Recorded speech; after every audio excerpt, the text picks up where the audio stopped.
సాధారణంగా మా పశ్చిమ ప్రకాశం కూడా మొత్తం కాంగ్రెస్కి అనుకూలమైన వాతావరణమే ఉంటుంది ఇక్కడ ఎక్కువగా.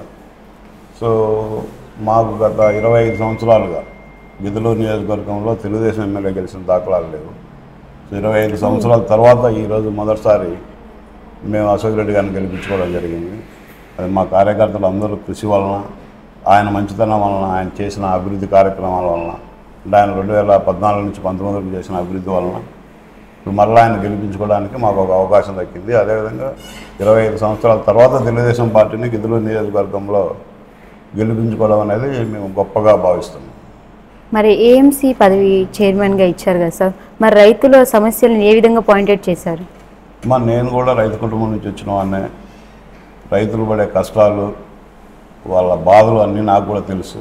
సో దానికోసం గట్టిగా కృషి చేస్తాము. కొనుగోలు కేంద్రాలు ఏర్పాటు చేసి రైతులకు గిట్టుబాటు ధర కల్పించడంలో కానీ, వాళ్ళు దూర ప్రాంతాలకు వెళ్లకుండా ఇక్కడే మన ప్రాంతంలో అమ్ముకునే సౌకర్యాలు చేయడం కానీ, వీటన్నిటిని నా వంతు కృషి నేను చేస్తాను.